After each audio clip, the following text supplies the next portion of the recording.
Inspired by the main characters in Godard's film who managed to visit the Louvre in 9 minutes and 47 seconds, I have the honor of inaugurating a new feature from FAI, a guided tour of a FAI property in 5 minutes. We are at Villa Panza in Varese, an 18th century villa with a garden and a park overlooking the town from the hill of Biumo, with lakes and mountains on the horizon, immersed in the landscape, flooded with light, a large green space suspended between earth and sky. Inside, a unique collection of American contemporary art collected by Giuseppe Panza di Biumo and his wife Giovanna since the 1950s and donated to FAI along with the house in 1996. Let's go inside and buy a ticket, or better still, we could take out a FAI membership so we gain free access to all FAI properties for a full year. The visit begins in the Court of Honor. At the center, we find Meg Webster's Cone of Water, a minimalist geometric iron cone filled to the brim with water, which reflects the villa and the sky. It reflects the spirit of the place. Here, the artworks dialogue and interact with the different spaces and with nature.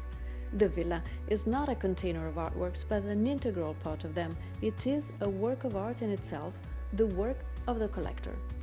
Let's enter one of the ground floor living rooms. Red velvet sofas, a stucco ceiling, 19th century furniture and contemporary art on the walls by David Simpson and Max Cole. This original and refined juxtaposition of old and modern is characteristic of Villa Panza. Next is the Billiard Room, with monochrome paintings by Phil Simms, a Californian artist known for his use of brightly colored paint. What looks like a single color is in fact the result of 60 layers of color, 6 pigments and thousands of brushstrokes. It is a color that has never been seen before, one which attracts and draws you closer. Now, the Caponata living room with a 19th century piano and paintings by Ford Beckman. The interior corridor is extended from the French doors into the garden by a tunnel of horn beams. Outside and inside become one. Let's turn back, crossing the small dining room with its black paintings woven out of hypnotic microlines by Max Cole, through the dressing room and into the Empire Room. This large dining room was added by Duke Pompeo Litta Visconti Arese. Everything, the frescoes, stucco decoration, floor, doors, consoles, even the stove, has been designed by Luigi Canonica, architect to Napoleon.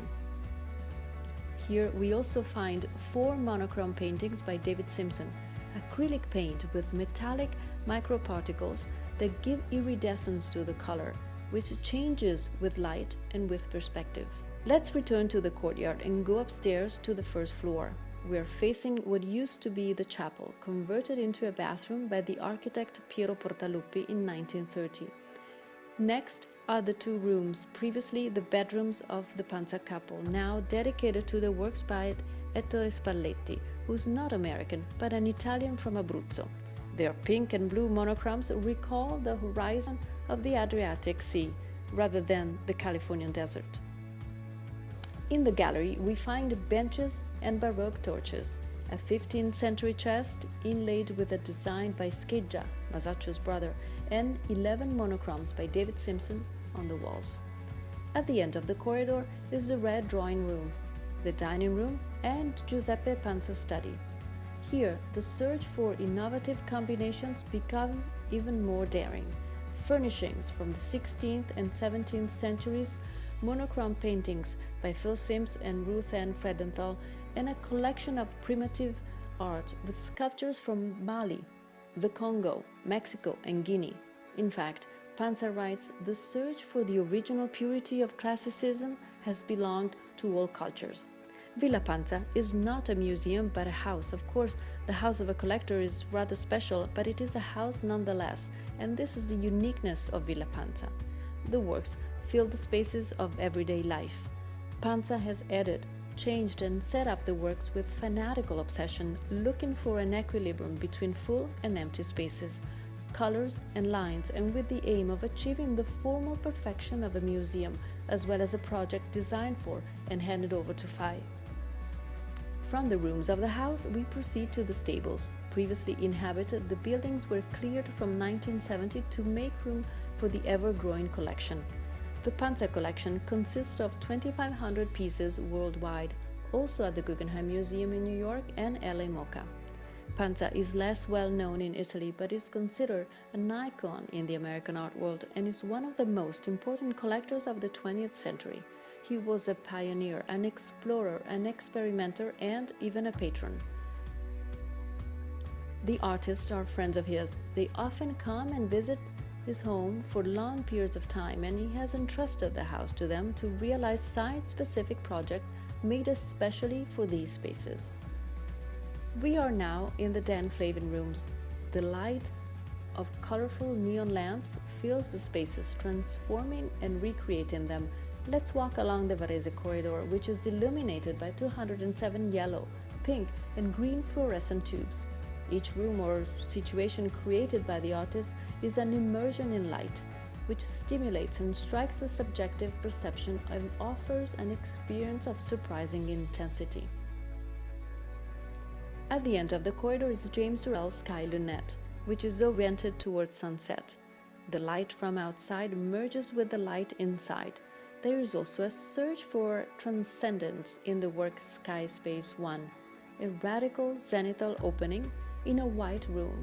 Turrell says it was a nice surprise for the Panza couple to return home for the weekend and find a room with a hole in the ceiling. And finally, works by Robert Irwin. Varese Portal Room is a portal that opens onto a glassless window that frames the garden, giving it appearance of a painting, in a trick of perception that brings the outside in. Next, Varese Scream is a disorienting corridor, altered in space by an imperceptible screen curtain. At the end of the corridor is the Window Room, also by Irwin. The visit ends on the ground floor, where Phi hosts temporary exhibitions of artists collected by Panza or with themes closely related to the collection, which over the years has become greatly enriched. For example, by another Varese Scream by Robert Irwin in the Lemon House of the Villa, an experiential space where slithers of light and a labyrinth of white veils distort perception and disorient the viewer. Outside once again, and here the visit ends, but the bark is yet to be explored. Villa Panza awaits you, like all 5 properties.